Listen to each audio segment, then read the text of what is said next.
So, Dan, thank you very much. I'm honored to be here, and I want to commend you on your important work on BDS. I also like to acknowledge a few people who are here, friends. Aletta Wagner and Irwin Cotler are actually involved in ISGAP, and I appreciate all the efforts you're doing for ISGAP. Gideon Bahar from the Global Forum, the Ministry of Foreign Affairs, so I have the honor to work with in the working groups. Glenn Feder is here, and he's a fellow. He's a fellow. The entire everybody's going to be acknowledged. So Glenn Feder is a research scholar, senior research scholar at ISGAP, and he's running the ISGAP program at the Sorbonne and the CNRS in Paris. And Glenn helped a lot to with this research that we're doing on the BDS at ISGAP. So I would like to start, in a sense, what we're trying to do at ISGAP is to put all of these issues into an analytical context and to try to understand processes of anti-Semitism in the age of globalization. And I would argue that it's very important to understand power dynamics and economic, social, and cultural processes which are happening at a rapid rate through processes of globalization. And there's a difference between, I think, looking at global anti-Semitism as a descriptive exercise and looking at anti-Semitism and globalization, or the globalization of anti-Semitism. Very briefly, anti-Semitism can be broken down into three categories. I'll be very quick. There was a religious phase, biological, and a sort of a racist phase of anti-Semitism. And today, contemporary anti-Semitism has its focus on attacking Jewish notions of peoplehood. So very briefly, when the dominant perspective of perceiving reality was through the lens of religion, the Jews were the wrong religion. And what Professor Cotler said, which is so true, is that what makes anti-Semitism different than other forms of hatreds, I would argue, and I know Irwin argues, is its genocidal component, its inherent genocidal component. So not only were Jews the wrong religion and blinded by evil for not accepting the Christian notion of the Messiah, but world redemption was somehow hindered and bound up in the redemption of the Jew. So the Jew had to be transformed and civilized to save the world. And this is the inherent genocidal aspect of anti-Semitism. When the dominant perspective of perceiving reality was through the lens of nation and race and biologically determined worldviews, the Jews were the wrong race and the Jews were the wrong nation. And in order to save the race and the nation, the Jew had to be removed. So no longer was the out was conversion, but this time the Jew had to be exiled or slaughtered, and this culminated in the Holocaust. By and large, in the West, these forms of religious and racial forms of anti-Semitism are passé. If you mention this in the Ivy League universities or in Oxbridge or in the Sorbonne or in the New York Times or even at a cocktail party, you'll be removed from the room. But, and this is the but, contemporary anti-Semitism is focusing now on Jewish notions of peoplehood, the self-determination of Israel, the self-determination of the people of Israel, the Jewish people in the land of Israel, and the connection of Jewish people in the diaspora to Israel, that this is the onslaught of contemporary anti-Semitism. And I dare say, again, there's an inherent genocidal component to it. And you can see people among the radical Islamists and even among the postmodern left, in quotations, whatever that means today, stating that if only the stubborn Israelis, the stubborn Jews would change their policy or change, jihad would disappear, there would be peace and world harmony would break out if it wasn't for these Jews changing their religion, changing their ways. So this is what I think the panelists are pointing to is contemporary forms of anti-Semitism. And through the BDS movement, we're rapidly seeing there were some in the diaspora, particularly liberals in the United States, that tried to distance themselves from Israel, from Israeli policies, from the right of the Israeli political spectrum, from the religious, and saying that we in the diaspora were somehow different than these Israelis and the policies of the Israeli government. But we can see through the universities in particular and through the BDS movement, the demonization of Israel has now come to American, North American, South American, and European campuses. So any students who are affiliated with Jewish groups or Jewish cultural organizations are often tarred as part of this problematic group, sort of connected to the racist, colonial, Nazi-like entity, the Zionist entity in Israel. So we see diaspora communities rapidly coming victimized, if you will, by this sort of onslaught of the BDS movement. But what I would like to try to do is to put into context what is happening through processes of globalization. So globalization as a process brings people together as never before through telecommunications, technology, travel, the trade of goods and services. People have never been so close, perhaps in the history of humanity. And business and commerce and trade sort of speeds up. Investment could be done by the click of a button. People travel. 1 or 2 generations before us, scholars would never travel overseas at the rate that we do. And we, through the internet and telecommunications, we may have more friends thousands of miles away than we do in our neighborhood.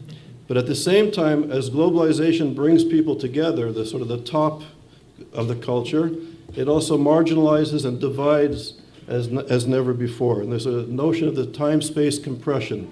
The more time and space and the faster you go, the more you're on the giving end of globalization, and the more that you're stuck in time and space, stuck in locality, moving at slower paces, you're on the receiving end, the nasty forms of globalization.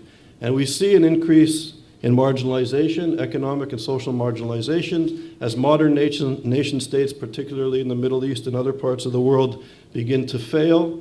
People with aspirations, modern notions of aspirations of economic development and integration and advancement, those dreams of the 1950s, the 1960s, and the 1970s have been crumbling, I would argue, in part because of neoliberal policies.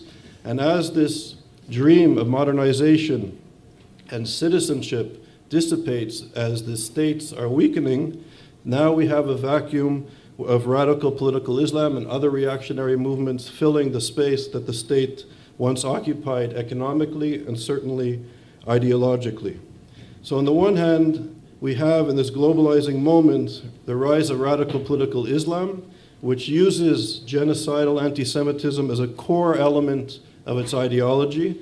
It's a way that they are garnering support, but it's also, we have to give credence that it's a well thought out worldview.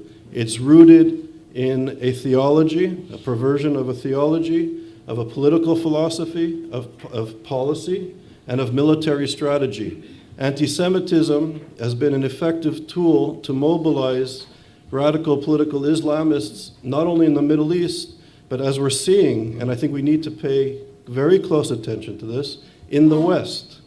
This contemporary anti-Semitism is being received. It's almost, they say when you used to smoke and people stop smoking, you still have sensors in your body that people who were once smokers, if you take 1 or 2 cigarettes, you'll get hooked again because you're predisposed to being addicted. So I think, in a sense, we also have to take into consideration the deep, rich history of anti-Semitism in the West. And there was an assumption by many of us that after the Holocaust, the West learned their lesson, and that somehow anti-Semitism died or disappeared. But we are now seeing that forms of hatred are deeply rooted in society, deeply rooted in philosophy, in institutions, in cultural symbols. And this BDS, the anti-Semitism emanating from the Islamic world and being received into Europe and North America, is not coming to deaf ears. There's a traction that's happening. So on the one hand, you have radical political Islam. On the other hand, in the West, we're in this sort of postmodern moment. And in postmodernity, notions of good and evil are passé. Hybrid identities, relative narratives that are perceived as relative, that all narratives have a place in the spectrum that need to be heard and understood. So all narratives are somehow equal, regardless of the ideology behind it. The interesting thing about radical reactionary Islam or Islamism and postmodernity, there's an element that is both anti-Western hegemony, and there is some sort of ideological and even political at times commonality. In fact, Edward Said and Michel Foucault, two important founders of sort of the post-colonial and postmodern moment, perceived the Iranian Revolution as something akin to the French Revolution and Enlightenment. Michel Foucault visits Iran in 1978, spends a lot of time in Paris, as did Edward Said in the late 70s, and both very important intellectual figures give credence to the Iranian Revolution, not, I'd say, focusing on its excesses, on its anti-Semitism, on its sexism, and all the sort of the reactionary ideology, but they perceive this as potentially a liberating movement. So you have this sort of post-colonial, postmodern moment, particularly at the best academic institutions in the West and in the media of record. And I think now we're beginning to witness, in terms of policy, the graduates of these best universities, the graduates of this high education, are moving into positions of power. And I think we have to be honest, and we have to, I think, go back, I would argue, and look at President Obama's speech in Cairo. President Obama embodies the best Western education you can get. And he was a student of Edward Said and Khalidi, and he comes out of this sort of moment. And when he goes to Cairo, one of the first things he does is invites the Muslim Brotherhood to sit as honored guests at his feet in Al-Azhar University. Interestingly, as a footnote, the Muslim Brotherhood has deep roots in the American Academy. It also has deep roots in American society. More than 80% of mosques that have mortgages in the United States, the mortgages are owned by the Muslim Brotherhood. And this is some of the research that Glenn Feder and I are doing together. So the roots are old. A lot of the exiled Egyptian Muslim Brotherhood people ran away from Egypt and found refuge at American universities. And there's a whole network that goes back to those times. I think that in a sense, with the Cairo speech and with the agreement with Iran, we see, Gerald is speaking about how the European Union is subsidizing BDS movement by almost 100 million euros.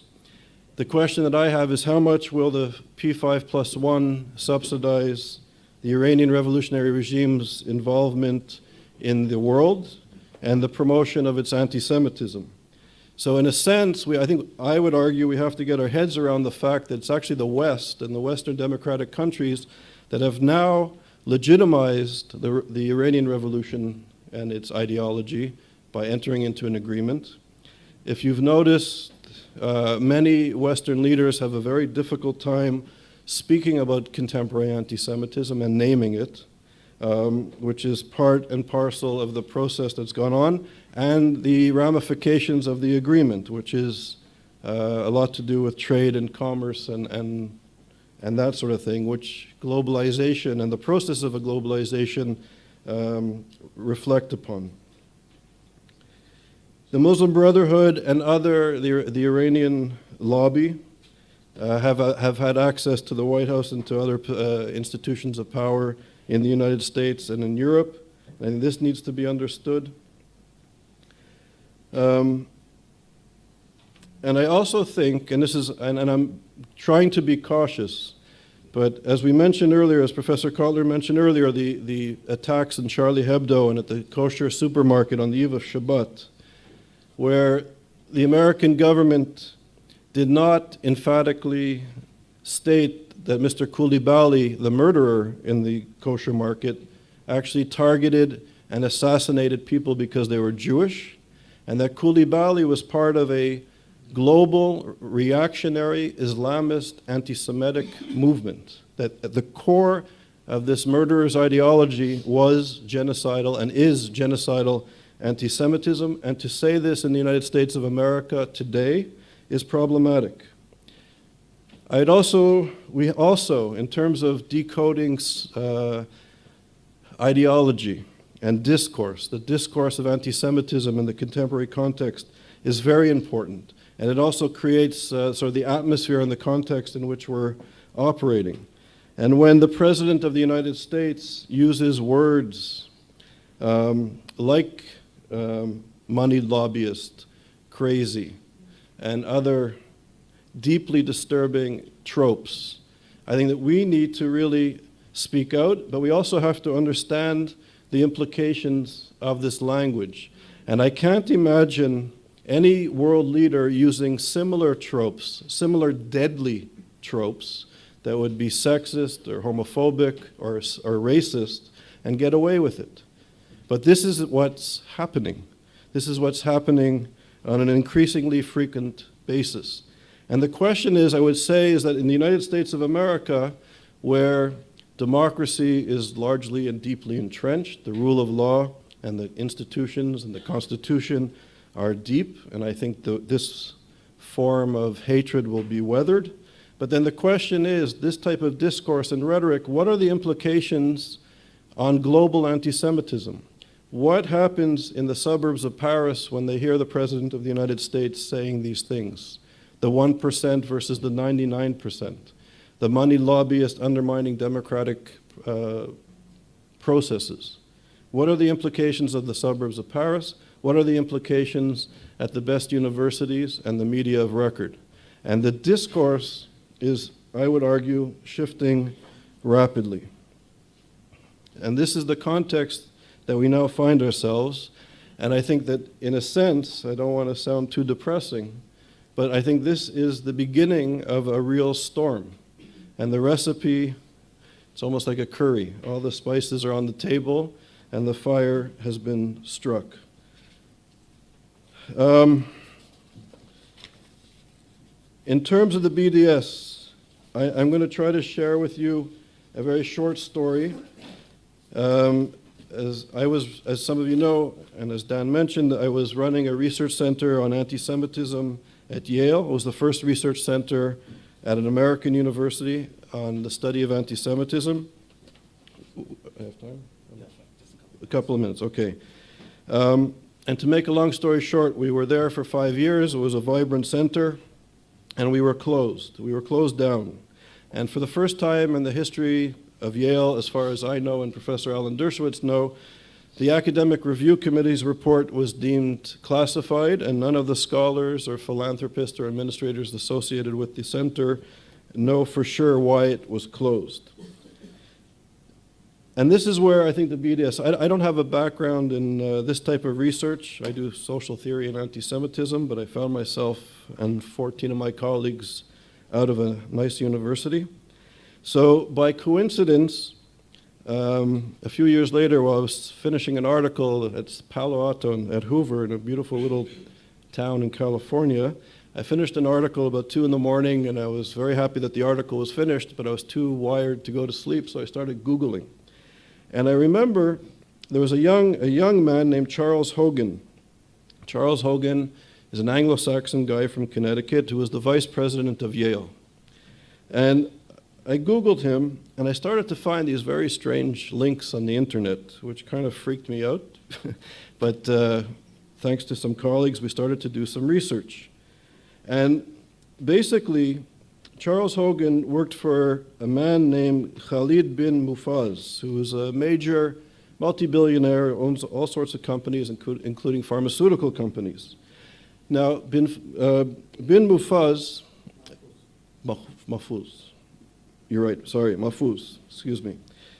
He's based in Cambridge, Massachusetts, and if you remember, he sued Yale University Press over Matthew Levitt's book on Hamas. Pardon me?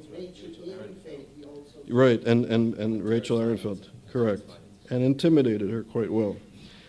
What's interesting is that 3 months after Mahfouz dropped the lawsuit against Yale University Press, Charles Hogan became the vice president of Yale. Charles Hogan was the vice president of the pharmaceutical company in Cambridge, Massachusetts, and Mr. bin Mufaz was his boss. So that was one interesting connection. And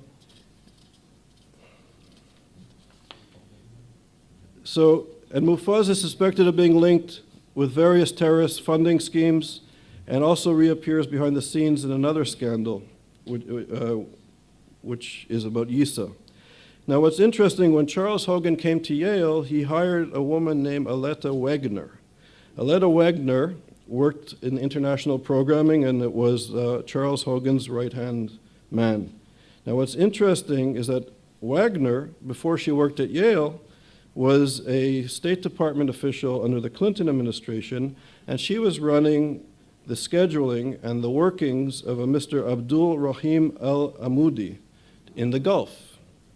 So al-Amoudi has been convicted of supporting terrorism and has been imprisoned. And this was, Miss Wagner that was her boss.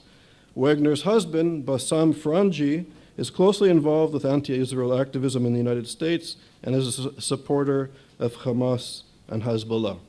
Now, this is the tip of the iceberg. Glenn and I are doing all kinds of research, and I have no time to get into this. But we know through the BDS movement, it's not only the demonization of Israel and anti-Semitism, but there's been a concerted effort by some Saudis and Qataris and others, and even the Iranians, in sort of, I would argue, buying America, buying universities and the media of record, and now they're even buying law firms, major law firms in the United States. So this is a serious moment that I think we need to also investigate deeply into these international links. And the interesting thing about the United States, I think the United States is a free market system. So unlike social democracies in Western Europe, that the state has to report on their funding, and there's more easy access, I'd say, or some easier access to information than in the United States, where there's a free market system, and it's easier to donate and to move funds. And this is the tip of the iceberg of what Glenn and I found. And I would submit to you that if Glenn and I found this, I don't want to sound too humble, but if we can find this, I think it's of great, great importance that people who have the expertise in this area begin to do the research and to expose it in sophisticated ways. And I think one of the things that small NGOs like ISGAP and others is that we're all fighting for recognition, we're all fighting for funding. And I think that in a sense that we're really at war, and we have to work together, and there are times when this information should be released in a sophisticated way. And I think that there are liberals and there are people who are not tarred and branded in a certain way that we all know is anti-Semitic and problematic. But sometimes I would argue that it's okay to take our logo off some of the reports and give it to journalists and give it to people who care to run with stories and make these issues more mainstream, because in a sense, as we all know, that anti-Semitism begins with Jews, but it never ends with Jews. And this reactionary social movement is anti-democratic, it's anti-citizenship, it's diametrically opposed to what people who care about democracy and civil rights are all about, and that this is a war on democracy, and there's been a concerted decision and effort made to use anti-Semitism as a way to usurp Western hegemony in the West, in the Islamic world, and also to defeat it in its home territory. So this is a war against democracy, and anti-Semitism is just a tool in the weapon of the anti-democrats. Thank you.